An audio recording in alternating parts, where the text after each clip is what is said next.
All right, I believe we are live for the second episode of Cocktail Apocalypse, Happy Hour at the End of the World.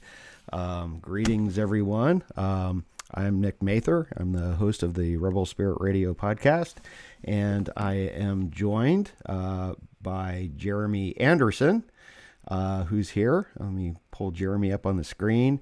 And Stephanie Buday is with us too, but I believe she is currently having some audio issues. Are you here with us, Steph? No, we still can't hear Stephanie.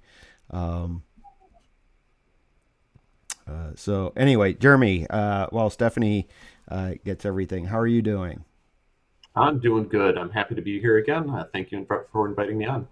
Oh, of course. Well, you're co-host now, so. Oh, no, no.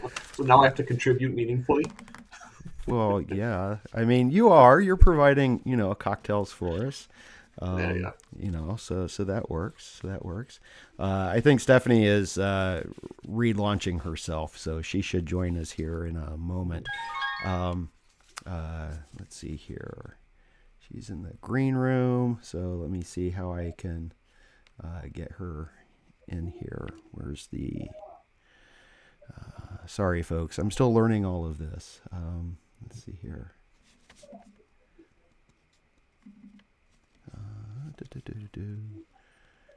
Here. There we go. Stephanie, can you hear us? I can hear you. Can you hear me? Yes, we can. Awesome. Yay! Yay. So, how are you? Welcome back. Oh, thank you. Thank you. I'm doing great. Good. Doing great. Good. Ready for this. Yeah. So, I'm going to try to get all three of us up here for a moment and see what will happen. Add left, add right. Maybe do this again. Well, there you are. Now, where is Jeremy? Let's try that. I'm trying to add you here, Jeremy. There you are. Appreciate that. Oh, there we are. Yeah, so I'm going to try to center myself here for a moment. So anyway, this episode, we are going to focus on the book of Revelation. And a couple of things. One, the reason that we decided on this is because it's going to be a touchstone, I imagine, as we explore all things apocalypse. And we thought it would be really important to begin here. We'll probably end up going back to it throughout in many episodes. And the other thing that I think is really important is that we are all religious studies geeks, right? So we all have master's degrees in religious studies. And we are taking an academic approach to studying biblical texts and religions throughout. And so I wanted to be very clear at the beginning that that's the approach that we're taking. And we'll probably say a little bit more about what that is and how that differs. Because Christian communities have looked at Revelation in different ways. And for academics, what we tend to do is try to place everything within its historical context. And there are some other things that are approached too, like its literary context and, the language and all of that. So that's the approach we're taking. Do either of you have anything you want to add before we start looking at this? And welcome anyone who's watching. Hopefully, I can't see. There's 2 thumbs up, so. Yeah, the only other thing I'd like to add is that it may be beneficial sometimes to compare to the academic understanding to the more popular understanding, just in comparison, because there's going to be a lot of differences, I think. Yeah, for sure. Stephanie? Yeah, there's definitely a lot of differences in how the different churches have viewed it over time, and that has in itself changed over time. How the churches themselves, they viewed it, it's become canon, it's been thrown out of the canon, it's been, Right. kind of contentious within the Christianity itself. And then how academics have understood it has changed drastically over time as well. Right, So right. it's it's kind of important to understand it in both of those contexts, as well as its literary context, because it's Right. a literary work. Right. Right. Yeah. So let's build on that a little bit. I think one thing that a lot of people don't know is that the books in the New Testament are not in temporal order. I think that often people look at the New Testament as being in order, that it starts with the Gospel of Matthew and ends with Revelation. But that's not the order that they were written in. So, like in the Gospels, Mark is the earliest Gospel. And Revelation was not the last book written. And there is, I think, a little bit of disagreement as to when Revelation was written. One of the books that I relied on was by Marcus Borg, and it's called The Evolution of the Word. And what he tries to do is he puts the books of the New Testament in the proper historical order that they were written in. And I don't necessarily agree with what he did in terms of Revelation, because my understanding was always that the first text in the New Testament are the letters of Paul. And those date from about, I think the earliest ones are about 50, right? And then the earliest gospel is Mark, and Mark is always dated about 70. And then you have Matthew and Luke, and Luke is also, whoever wrote Luke also wrote the book of Acts, right? And that Matthew was dated at about 90, and so was Luke Acts. But what Borg does, and my understanding was John, the Gospel of John, was probably written around 100 or so. Yeah, possibly the 2nd century, beginning of the 2nd century. Right, around 100, 110, maybe even 120 or so. But what Borg does is he actually places Revelation after John, that Revelation, and he has John. So he has John being written before Luke and Acts. That's interesting. I've not come across that Yeah. as a dating for that. Yeah, because what he does is he puts Luke Acts in that 2nd century at around the 110, 120, the traditional dates for John. Wow. That's fascinating. Yeah, I've not heard of that one, but it's been a while since I've really studied New Testament dating. Yeah, me too. But and that changes as they get more information that comes across. Right. Yeah. But my understanding of Revelation is that they really based it upon the scholarship that I was reading upon the emperors that they believe are being alluded to in the text. Right. So it's really dated around the end of the reign of the Roman Emperor Domitian. Right. And that's around, they think it's around somewhere between 81 to 96 CE. And that sounds about right-ish, I guess, give or take a couple of years, but I'd put it somewhere in the 90s probably is when it was written. I don't know if I'd go further than 100, but maybe. It's hard to date these. Right. But I think it also speaks to the tension between the Christian Jews and the Jews of the time in that community, which were breaking apart. They really were. They were no longer being considered a part of the same community, and that would have occurred more in the end of the first century than in the second century when they were really different communities. Right.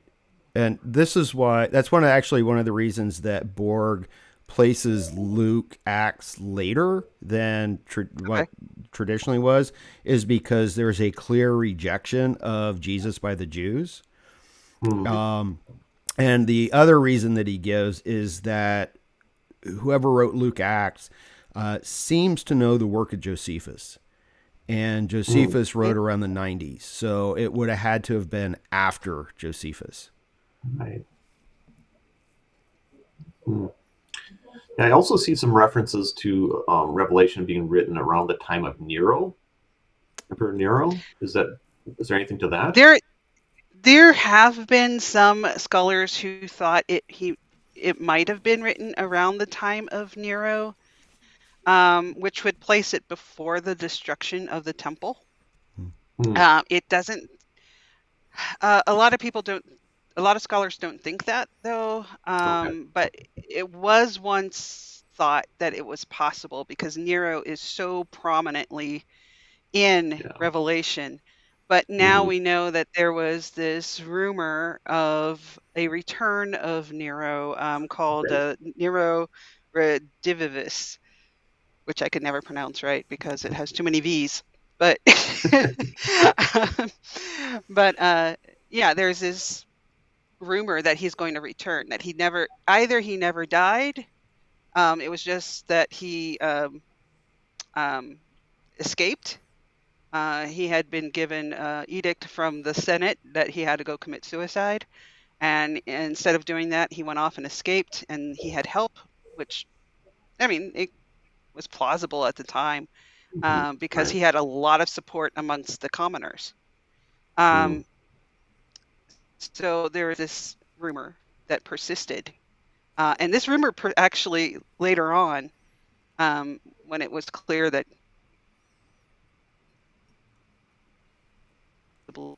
this rumor that he was coming back.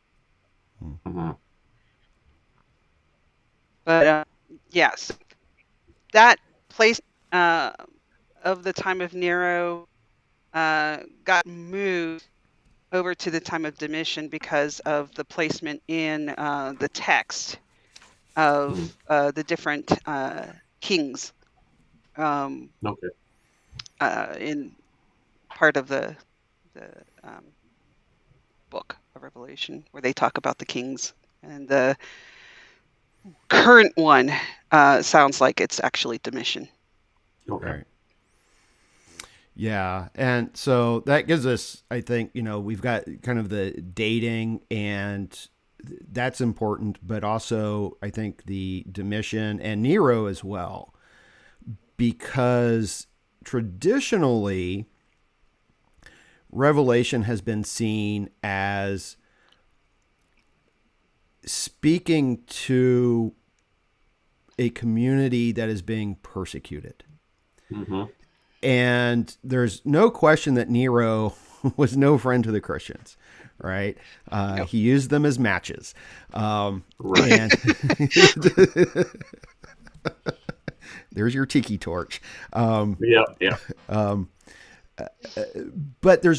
my understanding is that even under Nero, there wasn't widespread persecution. It seemed to be focused mostly on Rome.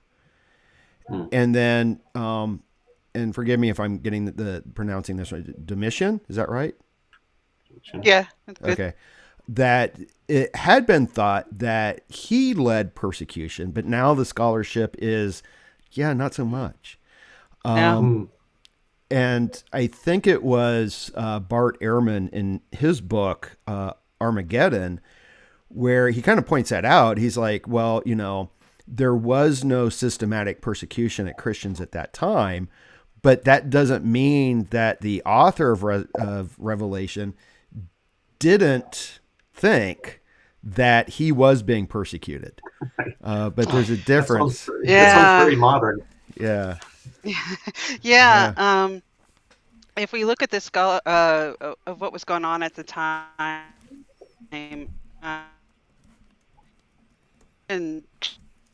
pretty decent to the Christians in the dinner. There's no evidence of any sort of persecution during that era. And in fact, the Jews of that time pretty much prospered, and the Christian communities, the Roman Empire kind of wanted to leave them alone. You could be accused by a neighbor of, whatever they wanted to accuse you of, but it really wasn't anything systematic. It was more like they may not have liked you for whatever reason, and so they brought something against you. Christians weren't really that beloved. But in Asia Minor, they kind of got along. So, there wasn't that big of an issue with Domitian. Now, he did have increased the, I don't know if I would say increased, but he revived the idea of the imperial religion, which was emperor worship. Right. So he kind of, the first thing he did was deify his brother Titus, and I think one of his sisters, but he himself didn't really. There was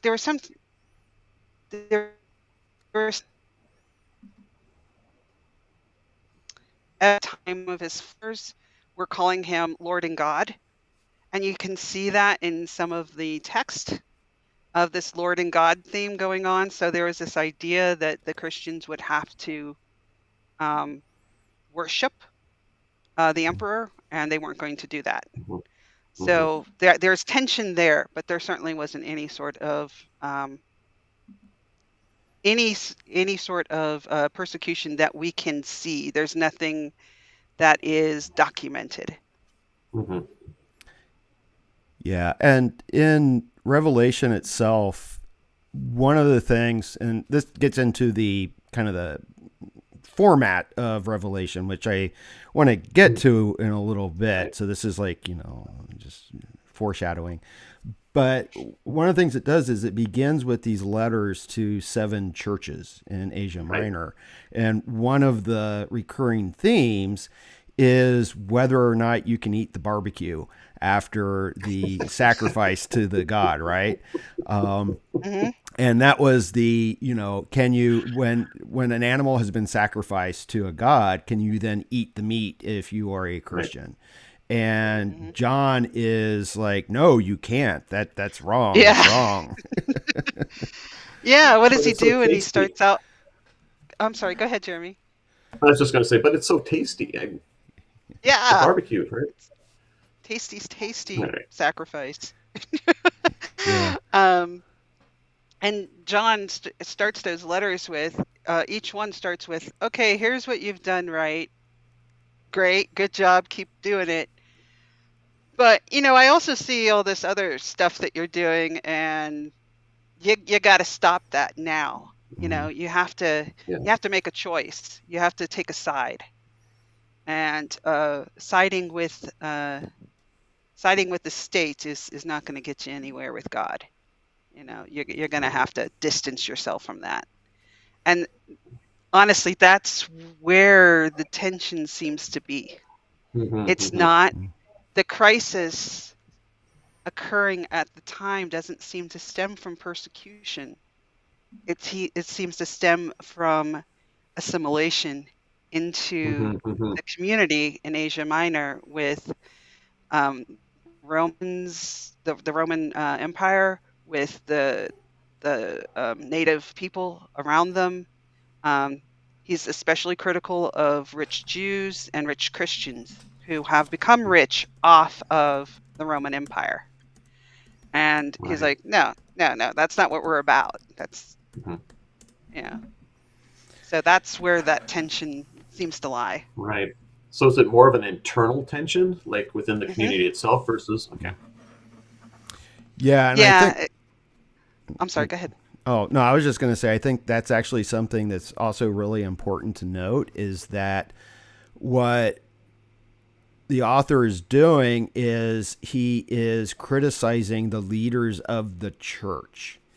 That he's not criticizing people outside of the churches, right? So Right. it's Right. not, some wacky pagan like me or Stephanie that's leading you astray. The people that are leading you astray are the church leaders.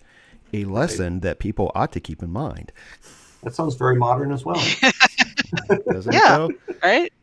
Yeah. Yeah. And there's also that deep tension between the Jewish community and the Christian Jews at Yeah. that time. Right. Um, Right. that now they are separating, they're becoming different entities. They are, and that's really perceived as a threat, Yeah. of, Right. why are you doing, why aren't you following Christ? Hmm. We're trying to lead you in the right direction, but you're pursuing assimilation into the culture of Rome. And we can see that in the archaeology. I believe it was Leonard, who was it? Leonard L. Thompson in his Book of Revelation, Apocalypse and Empire, um, where he shows that you could see in the um, synagogues that there were um, symbols of the Roman Empire, of the different cities around them, of the people that weren't Jewish. So they were assimilating in and bringing in the symbols and some of the customs while keeping their own at the same time. But that was perceived as, what are you doing? Yeah, Hmm. you that's don't get rich off of these people. It's wrong. Hmm. Yeah. Getting rich off of people. Yeah, that seems pretty modern too. Nothing new under the sun. Right. Yeah, apparently not. Apparently not. So I think the other thing that we should probably discuss is who the author was. Yes. And I know that it had been thought for a long time that the author of Revelation, who scholars always refer to as John of Patmos, because he Hmm. identifies himself as writing from the island of Patmos, which is an island in the Aegean. But scholars do not believe that the John of Revelation is the same author of John who wrote the Gospel of John, Hmm. or the letters of John. Hmm. Are There's these thought to be there's three separate people? Yeah. uh, Yeah, they don't believe he was the writer of the Gospels or the first letter of John. I think there's some contention as to whether or not he wrote the second or third letter. Mm. Uh, uh, Hmm. But Gospel John or they Revelation John? Revelation John. Okay. All right. Right. Sorry. Too many Uh, Johns. Yeah. so yeah, way too many. It was a very common name at the time, Yeah. so it very well may have been John. But that's we don't know much about him Right. at all. All we Yeah. know is that and we don't even know that he was exiled to Patmos, because that's been inferred. If you look at the text, he's definitely on Patmos. He's been Hmm. sent there because of Jesus Christ. Hmm. Hmm. So a lot of people believe that he was exiled there, but we don't For know, because Patmos has no history of being a place of exile. Yeah. Mhm. So It it's thought had a that he was community exiled because of Christ, because of his belief in Christ. because of Some his people say. teaching. Yeah, because of Mhm. his teaching and his Okay. prophesizing. He Right. was a Okay. prophet. We know that. Yeah. Yeah. Um, and Patmos itself had a community living there. It wasn't like a little tiny island that was secluded. It had a rich community of people there. It'd be kind of like exiling, someone to, I don't know, like someone from Yeah. Denver exiling them to Colorado Springs, Ooh. It's, Yeah. sending Oh them my from That one would gosh. be community to exile. another. Yeah, but maybe they need the preaching. I don't know. Um, Well, but talk about uh, church leaders leading one astray. yeah, right? Yeah. Um, so there's no. He may have just gone there to preach. You know, Right. if they did exile them, it could have been because Rome had a strict policy against magic, Hmm. prophesizing, astrology. So even if he was exiled out of Asia Minor for a little bit, because he ends up going back to Ephesus, so he does leave Patmos at some point. So even if he was thrown out for a little bit, um, it could have been because he was categorized under the Right. broad umbrella of being a seer, of being a prophet, Right. which would have been, it may not have anything to do with him being a Christian. Right. Right. We don't know. Hmm. Well, and that probably wouldn't have put him into favor with anyone within traditional Judaism either, since prophecy was kind of banned of sorts at that time. So yeah, Yeah. so we know that he was most likely an itinerant preacher, and he was definitely a Hmm. prophet, and he had some kind of ecstatic state, because it seems Mm. that that's what Revelation was Right. revealed to him in this sort of state of ecstasy. And the other things I have is that he knew the Jewish Bible well. Yeah. He knew the Jewish Bible very well, and his native tongue was probably Aramaic and not Greek.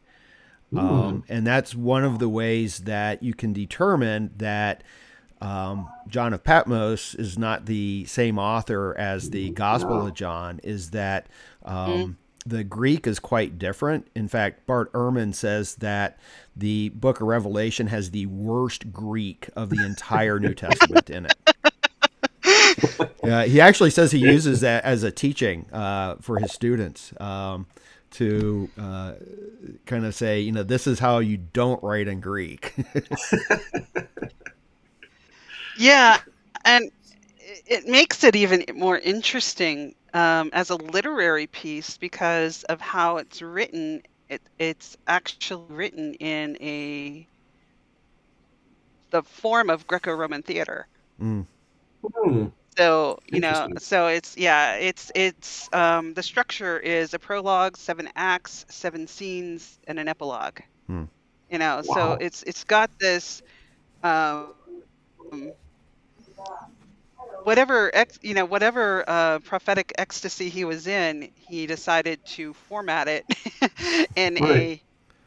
a very structured sense, and he got that from the Greco-Roman idea of art, you know, yeah. Huh. um, So is this a theater of nerd? theater. Is John a theater nerd? I think so. I mean, it was meant to Okay. be read aloud. Mm, It was Wow. really meant Yeah. to be read Yeah. aloud. I mean, Cool. Cool.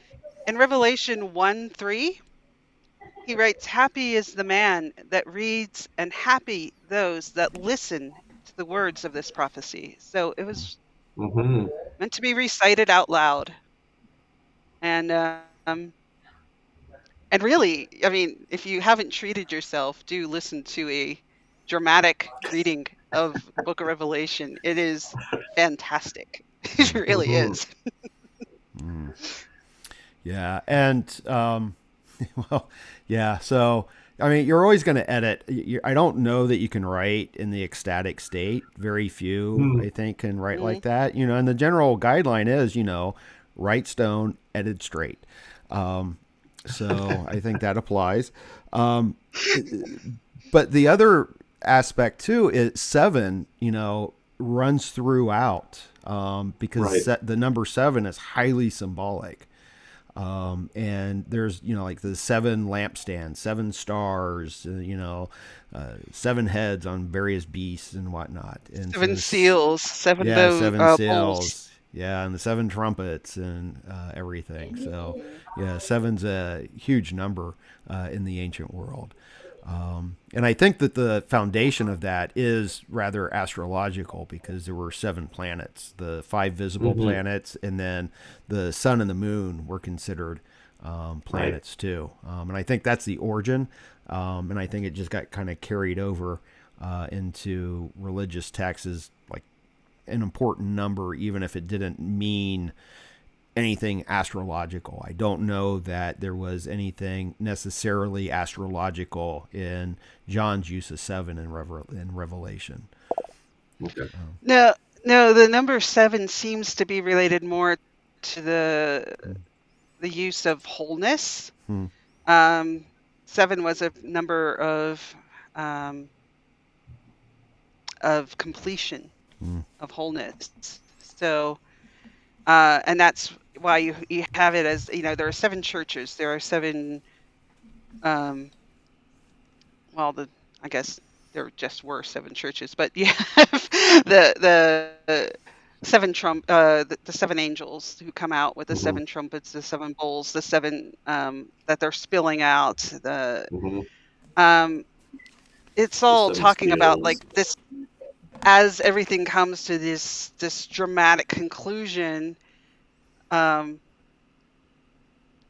the last bowl being spilled out upon the earth. It's just this conclusion of all this mess, right? That God cleans up everything. So you have this at the very end, new heaven and new earth, new Jerusalem.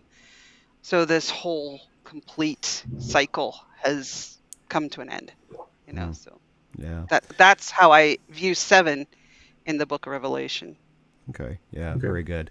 I just want to also add that one of our viewers is Brother Luke Lafitte, and he mentioned that usually there would be a writer there to, I guess, transcribe when someone was in an ecstatic state.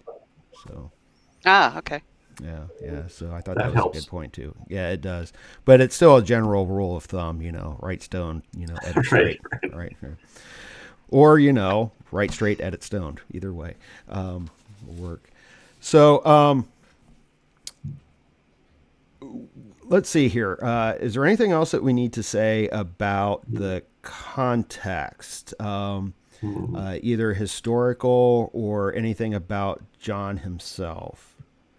Can we talk a little bit about the idea of apocalyptic literature? Was that something? Yes. Thank you. Okay. Yeah. Because not only was he using Greek theater as a model, it clearly fits in with the category of apocalyptic literature. And I've got a list here, and I think I got this from Ehrman, of how we identify apocalyptic literature. So it's usually written in the first person. Often it's synonymous. And, often we don't actually know the writers, like all the writers of the Gospels. We don't actually know that, who wrote Mark was named Mark. These are just names that were added traditionally. But what he says is that apocalyptic literature always consists of visions and dreams. And these are given by God through usually a divine intermediary, so an angel of sorts that will help reveal their meanings. And that in these images, you get all these very bizarre images of, like strange beasts and so on and so forth. There's a symbolic kind of interpretation of the future. And sometimes you'll get like peeks into heaven or the heavenly realms. And that they reveal transcendent truths. And mostly, though, is that they are always an attempt to explain suffering, real or perceived, and that they end with the triumph of God over evil. Okay. And Yes. I do notice in there that there's not a lot of mention of the end of time, which is sort of the popular understanding of apocalypticism, right? Or the Yeah. apocalypse is the end of the world. Is Right. that so? A revelation That or an apocalyptic literature doesn't have to refer to the end of the world.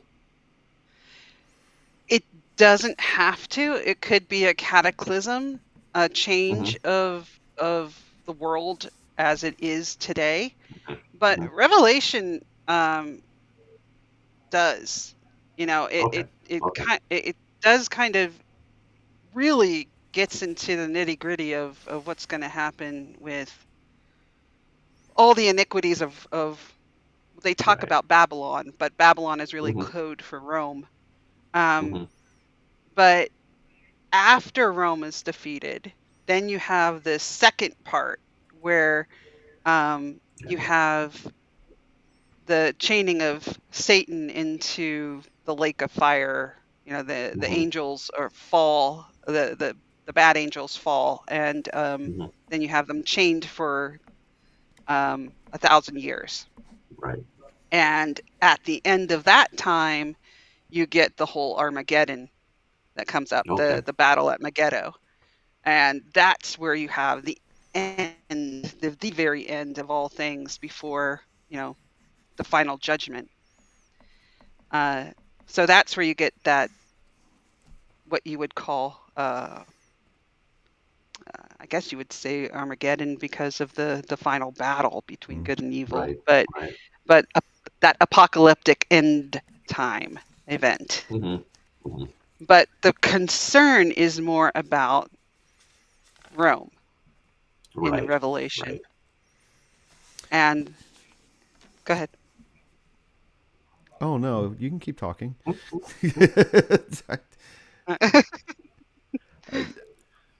I was just gonna Okay. say, I'm sorry, that apocalypse, the literal meaning of apocalypse, um, is like an unveiling. I always Hmm. understood it as out of darkness. Right. And the way I've always thought about it and how I usually explain it is that it's not the end of the world, although it can be. Right. Hmm. In Revelation, you certainly have like all the stars falling onto the earth. So, stars fall into earth. There's not going to be any earth left. Um, Right. but so it's not necessarily the end of the world, but it's the end of a world. Right. Yeah, and we talked about that a lot last episode, I think. Yeah, and I think that it is, this feeds into um, the tradition out of which Christianity really emerges anyway, and Judaism, Mm. because after the Babylonian exile, you had two themes that really became dominant in Judaism. One is there was a messianic expectation that a Messiah would emerge. And for the Jews at the time, the Messiah is, it's not some heavenly supernatural figure, it's just a king. Mhm. Right. And it's Right. often said that it's like a king like David. But I Hmm. think really the king that's being referred to or thought of more than any other is probably Josiah. Mm. Because Josiah, you have this tension that's described in much of the Hebrew Bible, Old Testament if you're Christian, of this tension between kind of polytheism and monotheism. And Right. Josiah, it was in 2 Kings 22, you get what's called Josiah's reform. And his grandfather had tried to implement um, a strict monotheism, and it failed. And then Josiah tried to do the same thing. And in 2 Kings 22, it's really brutal where they're talking about, they're pulling out the Asherah from the temple, the host of heaven in the temple. They're Mm. slaughtering all the priests and essentially dancing on their bones. And then Josiah dies shortly after his reform, and he's killed at Megiddo. Mm. Wow. So I think that that's why they place, Armageddon there because of Josiah, not necessarily because of David. Although the idea is still that there would be a restoration of the United Kingdom like we saw under David. So you had this messianic expectation, and then you had a apocalyptic expectation. And so there have been a lot of other apocalypses, and I forget the number, but I know there were a lot, some in the Hebrew Bible, and then others that were never included in the New Testament text as well. Yeah, and if you look at what John did in Revelation, he kind of takes the Hebrew Bible, and he uses Daniel, he uses Ezekiel, he uses Isaiah, some of the gospel texts. So he had to be writing to pick some of that up, had to come before it, because we see some of the same references coming out of the little gospel of Mark, or sorry, the little apocalypse of Mark, which is Mark 13, or Matthew 14, I'm sorry, Matthew 24, I think, and Luke 23, where Jesus is giving all of these different signs of what the end will be like. Right. And what's interesting about Revelation is he's using these to weave a completely different tale. He's taking imagery, he's alluding to these things, but he's not ever directly quoting them. Okay. And he kind of takes them and shuffles them around, and he comes up with this new sort of vision, but he knows the text, and he knows that his followers are going to understand it. Yeah. So so it's important to understand what those other texts are saying. And as we were noting, that apocalyptic texts have a structure that's very similar. And one of those similarities is that when this happens, there's nothing you can do except act as good, obedient witnesses to it. You don't really get involved in God's hand coming down and doing all of the smiting or there's really nothing you could do about it. The only thing you could do is be obedient, follow the word of God, and be good witnesses. Right. And definitely Revelations follows this, and we see this in both Ezekiel and Daniel. And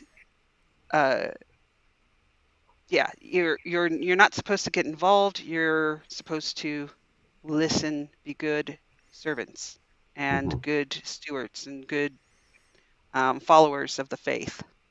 And if you do that, you're good. You're good to go. I mean, it's gonna be nasty.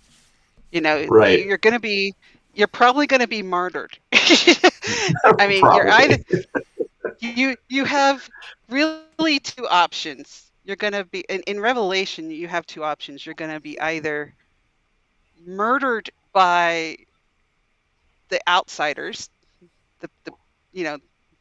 the empire, or if you don't follow God's law and you take the mark of the beast, you're going to be murdered by God and thrown into the lake of fire and suffer for all eternity.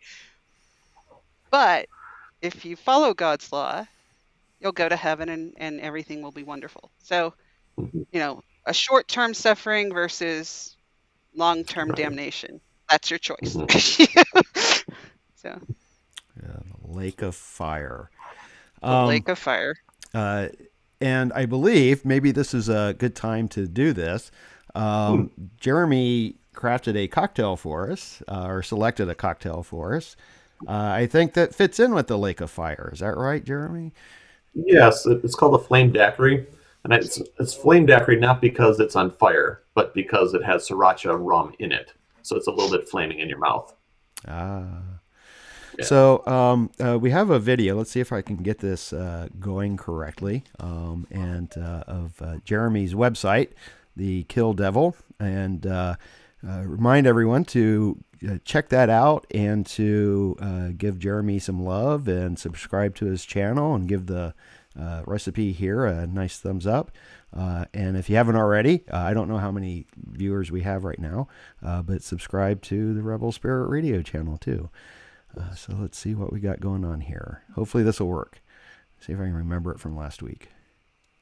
Hi, I'm Jer. Welcome to Kill Devil, where we focus on rum and cocktails. Today we are going to make something I call a flame daiquiri using Flamebringer rum from Bent Distillery. If you're new to the channel, welcome. If you're returning to the channel, welcome back. In either case, don't forget to like and subscribe if you enjoy what I'm doing here.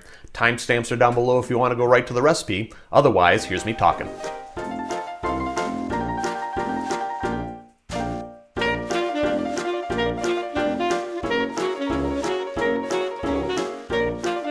A daiquiri, in order to be a daiquiri, has to contain three things. It has to have lime juice, it has to have sugar, and it has to have rum. If you want a different flavored daiquiri, you have to change the flavor of one of those three things.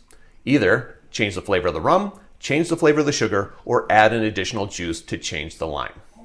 Not that the lime really changes, just saying. In the case of the flame daiquiri, I'm changing the flavor of the rum. Flamebringer rum from Bent Distillery is a sriracha or hot pepper infused rum. The flavor comes from the barrels it's aged in. It is aged in barrels that are used to age sriracha. And this stuff has real heat. So be careful with how much you put in. Note that I did not call this a flaming daiquiri. This daiquiri is not on fire. You don't have to worry about burning your nose hairs.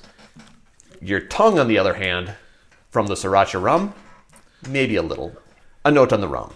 In order to make a flame daiquiri, as I specified here, you have to use Flamebringer rum from Bent Distillery.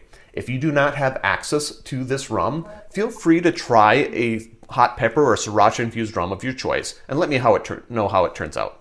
To make this drink, we are going to start with a simple syrup. And I'm using a 1-to-1 cane sugar, raw cane sugar, simple syrup. And I'm going to put an ounce of that in. An ounce is 30 milliliters. Next, fresh squeezed lime juice. And we're going to put in 3/4 of an ounce, which is 22.5 milliliters. Next, the rums. I'm going to give you some options on how much to put in. I'm shooting for 2 ounces of rum. This Flamebringer rum does have some heat, so you're going to have to find your own comfort level with how much to put in. Me, I'm going to put in 1/4 ounce, which is 7.5 milliliters. If you like it spicy, bump it up.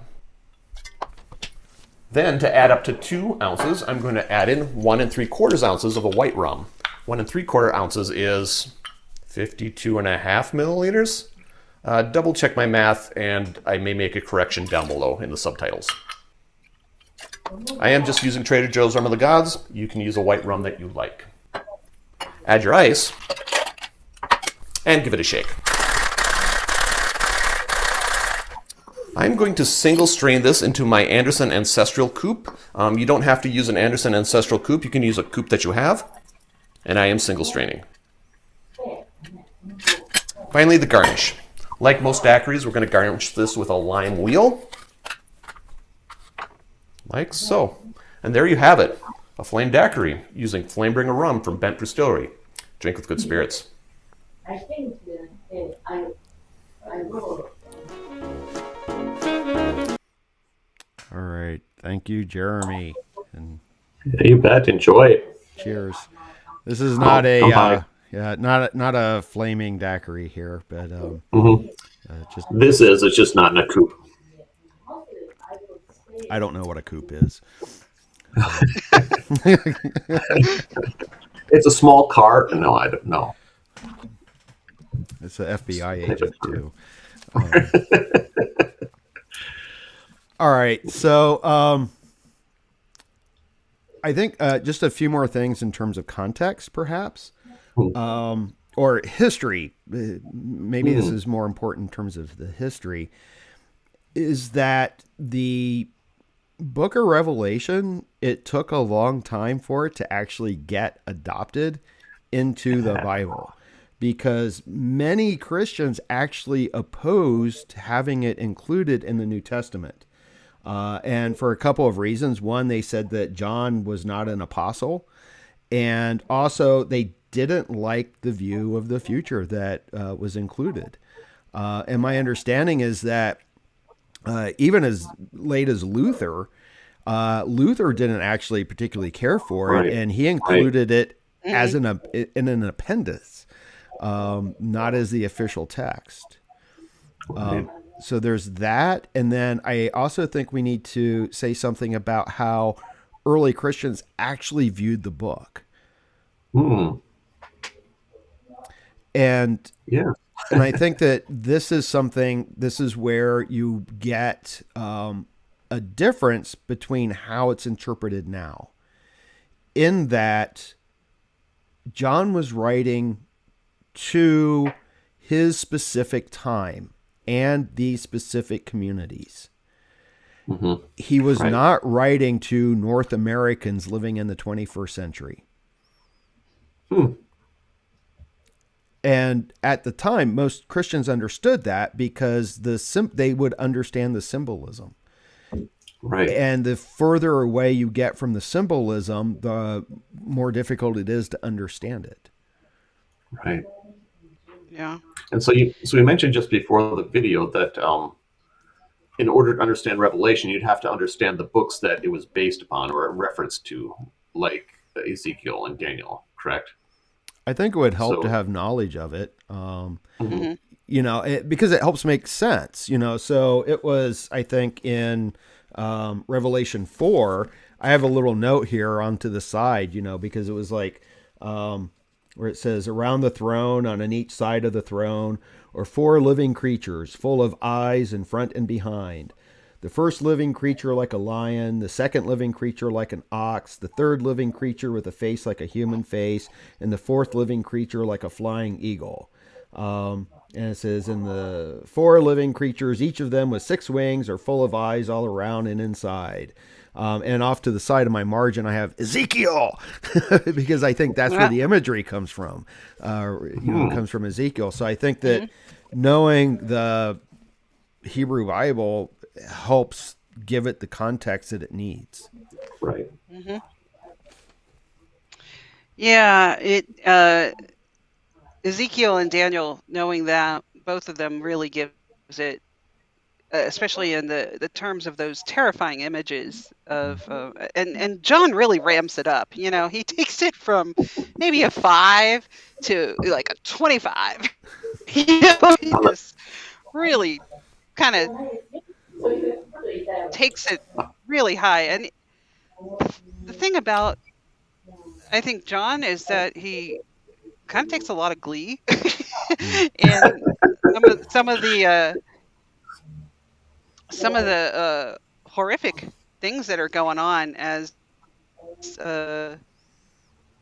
as you talk about the destruction of Babylon in there, which of course he's talking about Rome, and it's not a it's he's really taking some of the old imagery and turning it into something much more hostile, much more Hmm. Hmm. um, destructive than we've Right. seen previously in the literature. And I think that actually plays into the fact that a lot of Christians afterwards were like, I don't know about this. This is Right. especially after Constantine. It really Hmm. doesn't Hmm. make sense. Prior to Constantine, you could probably gain an understanding of it that's a little more. Yeah, we get this, but after Constantine, after you have the acceptance of the church and after the church becomes the dominant force in Rome, you know, in the 4th century, you get a lot more contention as to whether we should accept this book. And that makes sense to me because now that you have a much friendlier Roman Empire, which is Christianized, what why do we need this book? It, Right. it becomes it becomes much more problematic, and that's where we get a much more distinct interpretation of it that lifts it out of a historical context and much more into this cosmic context of the battle of good and evil rather than a battle between Christianity and Rome. Right. Yeah. And so Christians have actually understood Revelation in a variety of ways. They understood it as the speaking to that time and that place, which is kind of how scholarship looks at it, but also that the events in it have already happened in some ways, or they're just about to happen, because that's something that John actually notes is that, these things are going to happen soon, not 2,000 years down the road. They're going to happen soon. And I know that some Christians have interpreted some of the events that already haven't happened, but some of them are yet to have happened. And then the more kind of fundamentalist interpretation, and I think we'll end up doing an entire episode just on that, and some of these ideas, is that it's all speaking to something that has yet to happen. And that's so far removed. Yeah. That's so far removed from the actual text, and what John was doing. So is there anything else? Where do we want to go from here? I also wanted to note that even Augustine said that it should not be read literally, that it's all metaphor. Yeah. Yeah, and there's always been that. How do we read this? Especially after taking after the 4th century. How do we interpret this? And if you're going to keep it as you got to look at it in at least a more. You have to take it out of the historical context and look at it more as a metaphorical or as a future event yet to occur. Right. Because it's really, or as a historical type of thing that's already happened. Right. Which it has, because Christianity overtakes Rome. Right. So you could say, hey, look, we won. It happened. Yay. Yeah. Well, and that's, I think that one thing to think about here for Revelation is that it's describing the end of the Roman Empire, but the beginning of the Christian Empire. And when you change the context, and it's interesting. I was just going to say, when you change the context, you're changing. Yeah. And what's interesting is that's who do you know that reads it like that? Right. Who do you know that reads Revelation as we got it, we won? Right. No one. It's always looked at as something yet to occur, or this horrific thing. It's not really seen as something that occurred and was good in the end, because the Christian Empire was the result. And that sort of, I think, lies into that idea of Christian martyrdom. Yeah. And that's a whole other podcast, I think. Yeah, there's a definite persecution complex as well, which I don't want to touch that one. All right. Yeah, we're not going to touch it yet. Yeah. So do you want to start going through some of the book itself? What do we? I have statistics here. I'll share these. This is again from the Bart Ehrman book, I think, or it may have been from, I don't remember. It's Bart Ehrman. Yeah, it was the Ehrman book.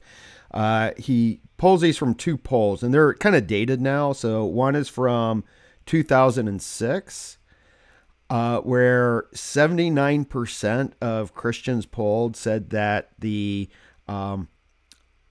Revelation, that apocalypse is going to happen. It still has to happen soon. And that there was a 2010 poll where 49% of Christians thought that Jesus would return by 2050. And then that's when Revelation would unfold. So it's still a very dominant view. And there are reasons for that, which we'll explore, I think, in a later podcast.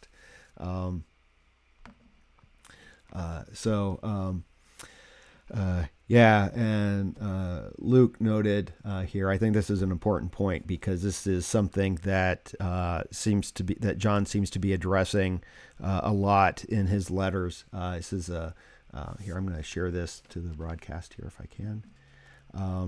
Yeah, that's the whole point of rebelling against sexuality during the fall of Rome. It's believing what you are naturally not. Same thing is happening now. Yeah, and that's one of the other things that keeps happening in the warnings to the churches is, don't eat at the barbecue and quit the fornicating. Yeah. Yeah. So, and all don't right. get the two confused. Well, yeah, that's a bacchanal right there. Yeah. The two together. Definitely. The feast and the sex. All right. So, where are we heading to now? Are we going to start kind of looking through a few of the things that's in the text? Yeah. A quick question though. Sometimes I see Revelation referred to as the Apocalypse of John. Is there a reason for that? Because it's attributed to John of Patmos. Yeah, and Revelation is apocalypse. Yeah. Revelation's just the I guess it's a Latin term, a Latin word, right? For Greek is apocalypse. Apocalypse is Greek, I should say. So Revelation and apocalypse mean the same thing. It's that unveiling, that disclosure. It's a revelation. Does not necessarily entail the end of the world. It entails the unveiling of a new world. And that's to add on to what I'd said previously about this messianic expectation. I think this is something that's also an apocalyptic expectation as well in the teachings of Jesus, where he's talking about the kingdom of heaven. That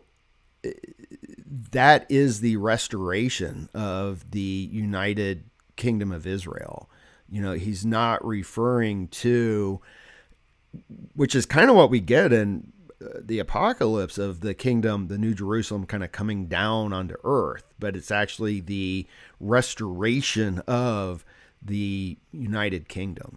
And that's what he meant by the kingdom of heaven. And it would be guided by God for sure. And the Messiah would be approved by God. But it didn't necessarily entail an otherworldly, yeah, politics. because what does he do but talk about the 144,000 that were written in the book are from the 12 tribes of Israel, and they're from 12,000 from each of the 12 tribes. And then if you look at when Jerusalem comes down from heaven, the New Jerusalem, there's these giant gates. And each one of them, there's all the names of the 12 tribes are written on these gates. He's really talking about that wholeness of Jerusalem, that wholeness of Israel. Mm-hmm. Yeah, and isn't it the Jehovah's Witness that you only have 144,000 that are going to get in to heaven at the end? Yeah, they take the number very literally. Yeah. So historically in the Bible, when you have these large numbers, it just means a lot of people, Yeah. or a lot of, if you have so many days, it's okay. That's a lot of time that passes. Right. It's 40 days and 40 nights. Yeah.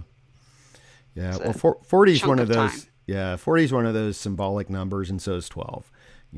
And 12 also has astrological component to it.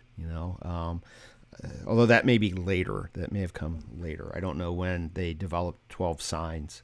That may be reading into it something that's not there. So you're referring to the zodiac there, right? Yeah. Do we have to worry about you getting expelled to Patmos? for Yeah. astrology. Get expelled from Off what? with you. You're Exiled. going to get expelled to Patmos. Oh, well, Astrology. oh, yeah. No, I'm not saying there's any astrology there. I'm just saying that there is a astrological element to the number 12. And, you know, I graduated from, I recently heard this. I think I've heard it before, but, you know, I graduated from the New Age Hogwarts. So I can talk about astrology if I want. Oh, you All right. can, but there are Yeah. consequences. Yeah. Well, I think that there is a reading of the Christianity in general. I've seen kind of astrological readings of it that I don't think are true. I think that the readings of that are kind of problematic. But 12, nevertheless, you know, you have the tribes, you've got the 12 disciples, and so on and so forth. It's a number. They like their numbers. So since we're talking about numbers, and we don't have to go through everything step by step here, but there is a very famous number associated with Revelation, and that is 666, the number of the beast. Oh, man. I All right. know. So what is Serious this? number. Yeah. Well, one of the things I it heard seems- was that 666 was a reference to 7, but not perfection. Yeah, there is a numerological number association of being less than perfect. So that's definitely there, I think, but it's also associated with Nero because Yeah. that's if you take his name and use the Hebraic numerology for that, it comes to 666, and they were really not happy with Nero. Nero, after the fire, blamed the Christians for the fire of Rome.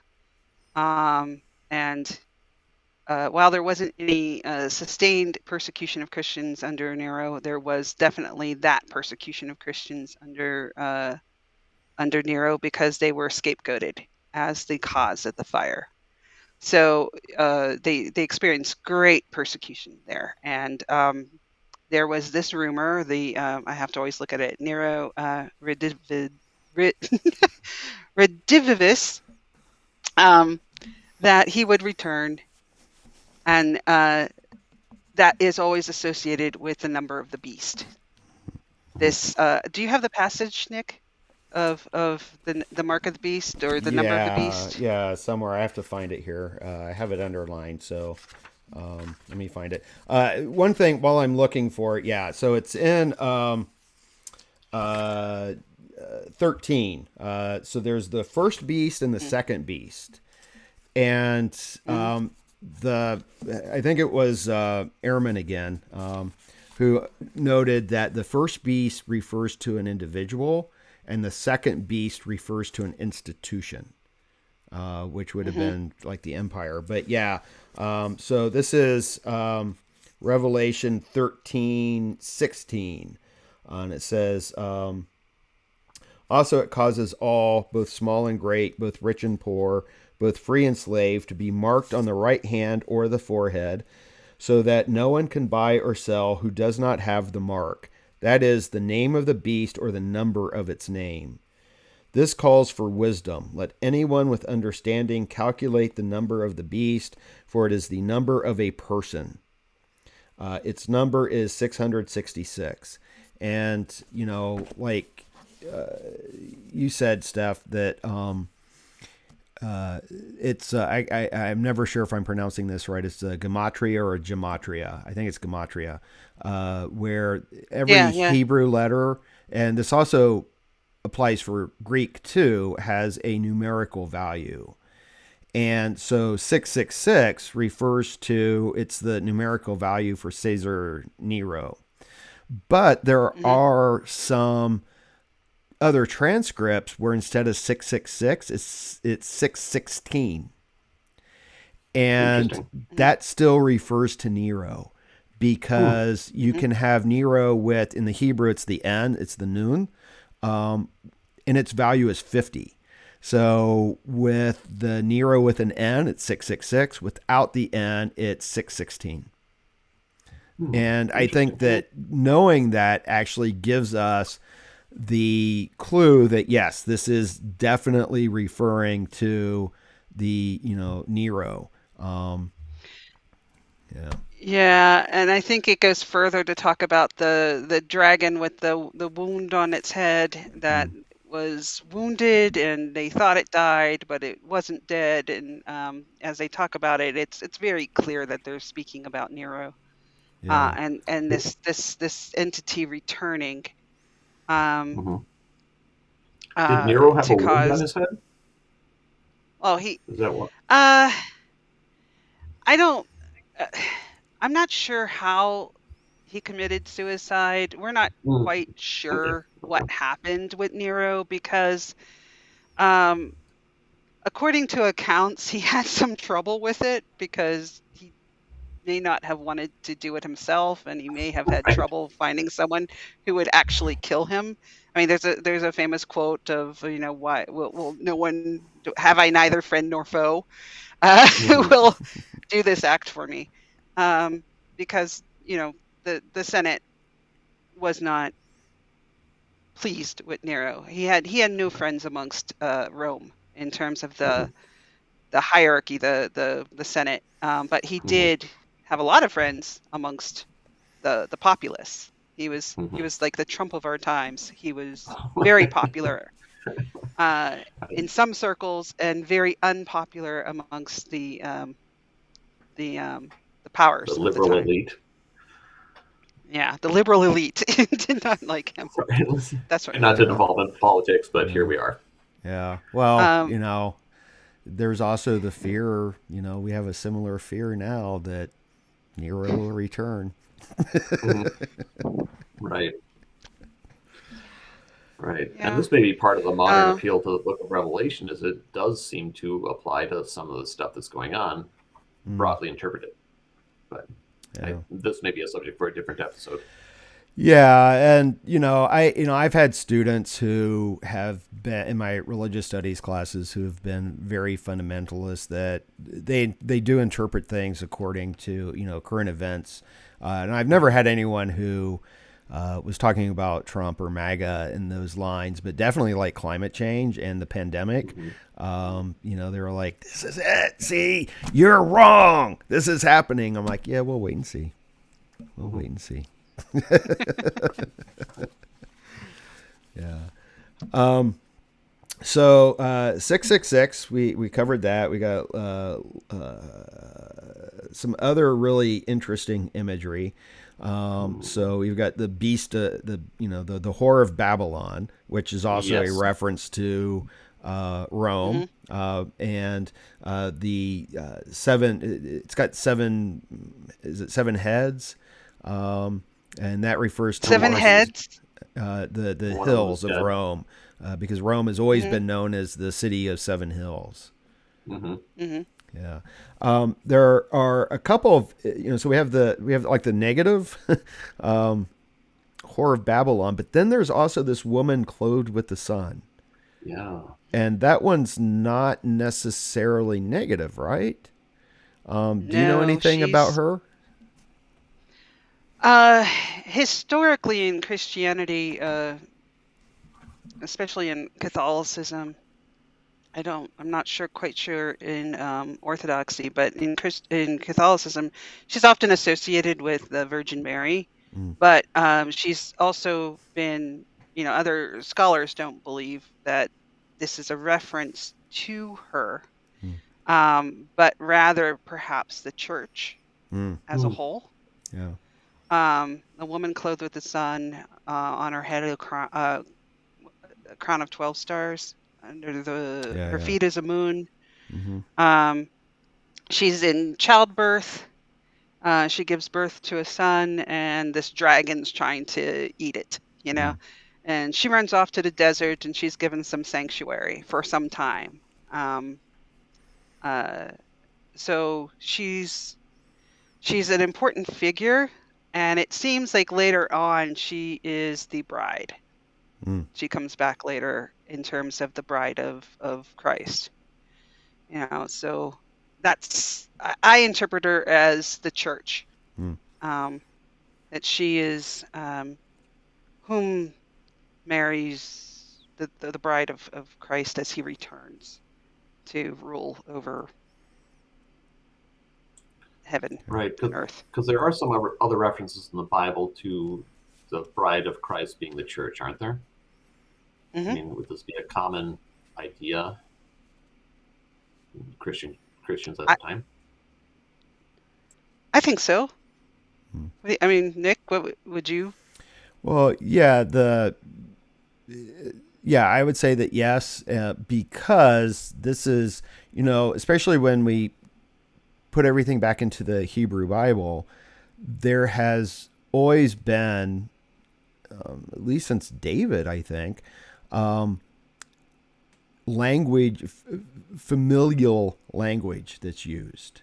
So David was actually referred to as being like the son of God, and Israel was seen as being the bride of God, and sometimes the child, but often the bride.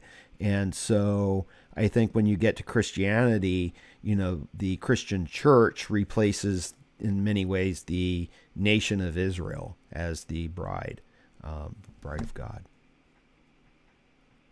So would you say that the bride is maybe Israel Could be, but in this context, could be, yeah. giving birth to the church? Yeah, because the church wasn't really, when we talk about the church wasn't really fully formed at that point yet.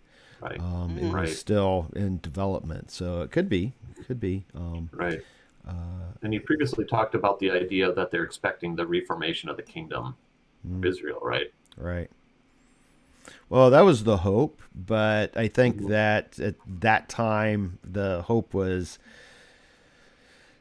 beginning to be lost. I mean, considering that Jerusalem was essentially destroyed by Rome, at least the temple was destroyed. There was still that expectation, but it got shifted to the expectation of not a Messiah, but the Messiah, because the Jewish Christian community identified Jesus as the Messiah. And of course, Jews, they were like, no, he doesn't fit the description. The Messiah shouldn't die. And if he was the Messiah, he failed because Rome crucified him and destroyed the temple. Right. Yeah. Yeah, 70 AD was not a good time. No, and I think that eventually we'll have an episode where we'll look at some more contemporary kind of apocalyptic sects and movements. We can probably actually have several of those. I just wanted to mention that there's one, and I don't know much about it, but in Russia, there's a whole movement based on this image of the woman clothed with the sun. And if I remember correctly, it was a man had this vision of this woman. I think that they named her Anastasia, not the Anastasia of the royal family, right? But that he has this vision of her, and she's associated with the woman clothed with the sun, and it's kind of like an environmental movement in many ways. It's about getting back to nature, and it's still kind of thriving. And Russia in general there's this idea that, and it's almost apocalyptic, not in the we're going to nuke everyone, but that there's a spiritual aspect that Russia is supposed to lead us all into a kind of new age, which has an apocalyptic component to it, I think. Right. So we can also talk about the apocalypse of the new age, because I think that works too. So let's see what else. I know we were originally trying to keep these to about an hour and a half. So if we continue with that, we only have about a little less than 10 15 minutes. Do we need to address the four horsemen of the apocalypse as major imagery from the book of Revelation? Or is that not a major image? It's just it's been blown up in modern times? I really feel it's been blown up Yeah. because it's such a striking image. But when you look at the context for which they come out of, it's when they open these seven seals, Right. and they are like the first four seals that are open, and then there's a whole bunch of things that come afterwards. Yeah. And that doesn't even include the bowls that are spilled. Right. Yeah. So to me, yes, they are big in terms of they go out and they start wreaking havoc on the planet, and causing war, famine, death everywhere they go. But that's almost negligible considering everything else that's about to occur. Right. That's just like that's the beginning of it all before it just gets exponentially worse. And then it gets bad. First the four horsemen come, and then it gets bad. Right. Yeah. Well, and I think, and if we go over a few minutes, that's okay, because I think this brings up a very important point in terms of the book of Apocalypse or the Revelation, is that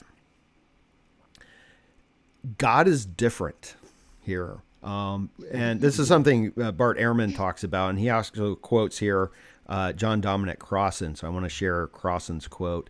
But you will often hear, and I've been guilty of this myself, that the God of the Hebrew Bible is a vengeful, wrathful, spiteful, not a nice guy, right? Whereas the God of the New Testament is all about love and, everyone get along. But all you have to do is read the book of Revelation to throw that idea out.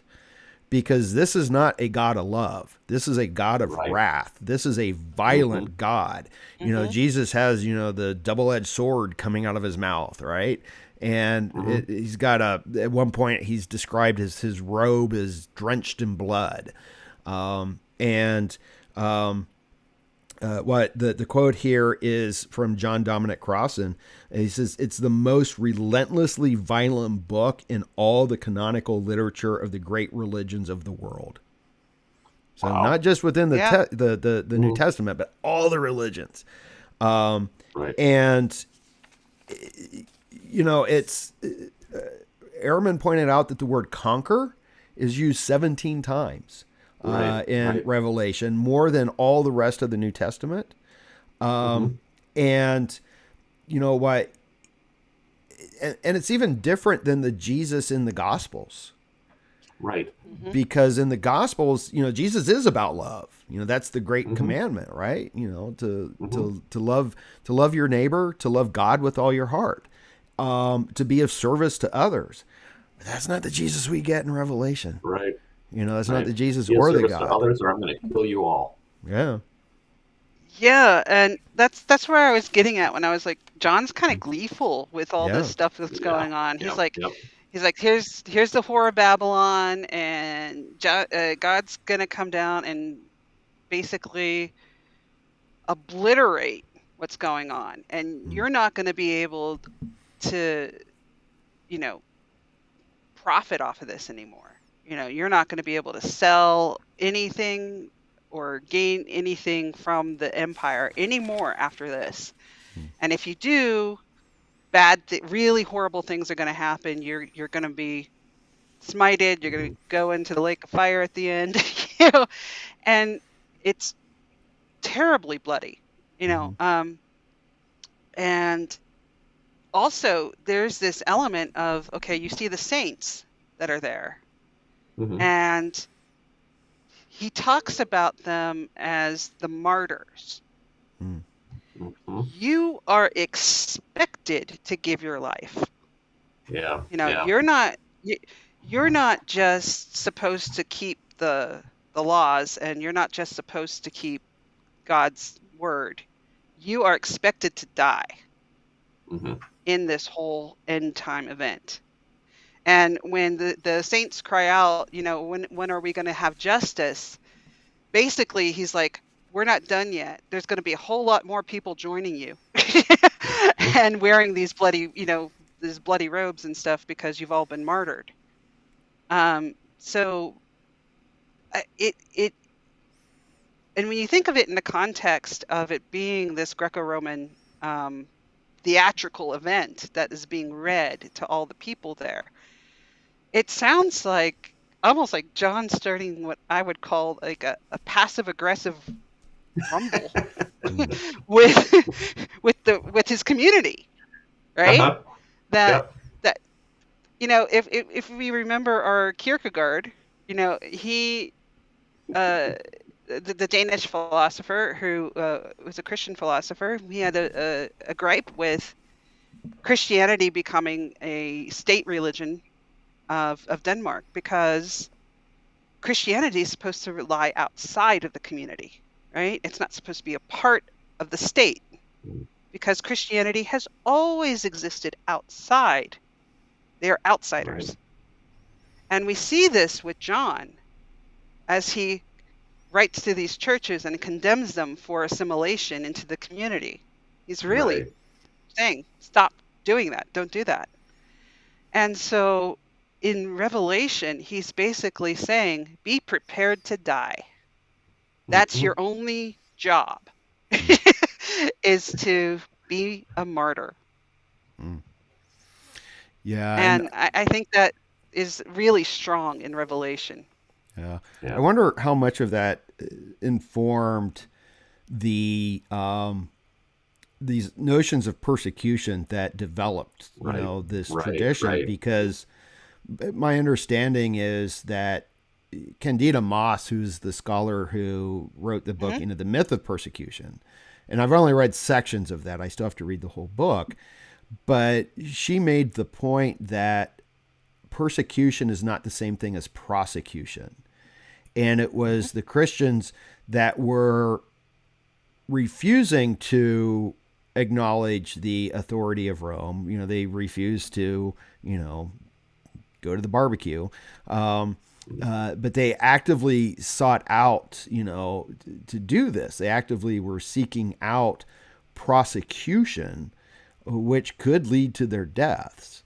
And so it wasn't necessarily that the state was like, well, let's go find these people, but they were like, Right. here Right. I am, you know, I'm gonna do this act that will lead to my death. Right. Mhm. So it becomes a Yeah, self-inflicted martyrdom in some ways. No.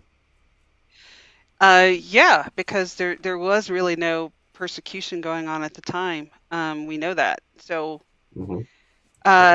and what's interesting is that so many later scholars of antiquity in the 4th century really thought that Domitian was persecuting them because of Revelation, because it's so heavy on the martyrdom. They just thought Domitian was an absolute terror, but it does not Right. fit. It doesn't jive with the historical record of what we have was going on with Domitian.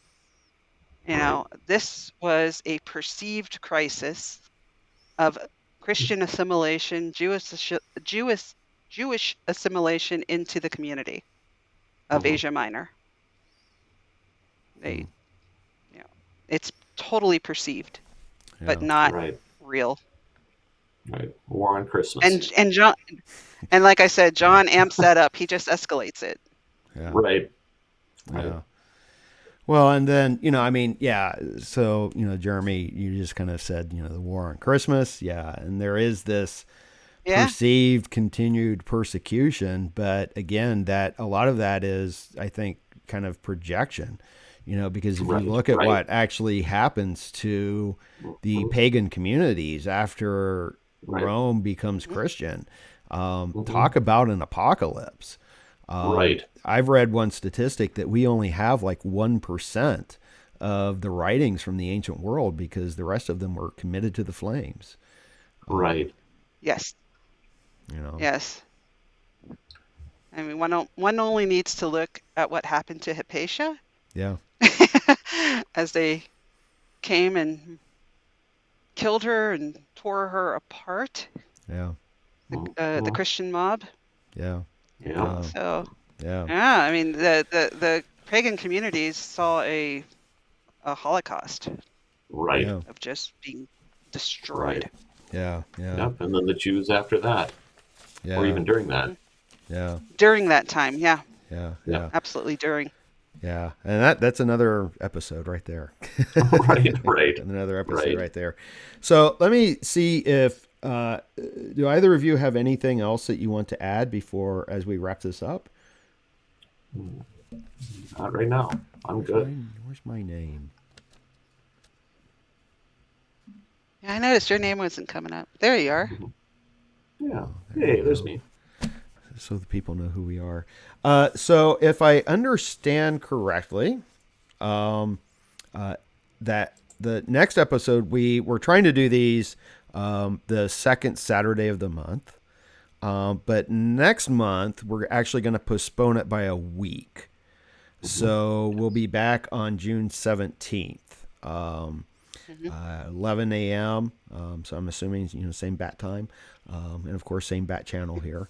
And we had a few kind of conversations about this, but my understanding is that the topic for the next episode is going to be the AI apocalypse. Is that correct? Is that what we settled on? Interesting. Let's Yeah. try it. Let's see what we can do. Yeah. Yeah, we'll see what we come up with that. I think it's quite timely Yeah. Mhm. as we Right. look at AI becoming more and more dominant in our culture. Yeah. Right. And even just over the last couple of months. Yeah. Yeah. Yeah. Yeah, and that can actually probably be even a couple of different episodes because I was thinking in terms of some of the research I did on my master's thesis, and I was kind of focused on the media theorist Marshall McLuhan, and Marshall McLuhan was deeply Catholic, and there is a apocalyptic bent to how he was understanding the media. And so AI and media technology, there's always this kind of odd connection there. So we'll see. All right. So thank you both again. This was Thank you, a Nick. lot of fun. One more Yeah, time. thank you. Yeah, absolutely. And so just for anyone who's still watching, be sure to subscribe to the channel, like this video. This should be available to everyone. And also make sure you go to Jeremy's website, the YouTube channel, Kill Devil. And I'll put a link, and I'm also going to make sure that there's a link for all of our social media in the show notes for this so that you can reach out to any of us. But show Jeremy and his YouTube channel some love. It's well deserving, and I don't know what kind of drink he's going to have for us for the AI apocalypse, but there's a challenge there for you. See what I can do. All right. Okay. Well, thank you both. This was, again, great fun. Great Yeah. fun. Thank you, Nick. This has been a lot of fun. Good seeing you again, Stephanie. Yes. All right. Yeah. Thank you. Okay. I'm going to end this and end the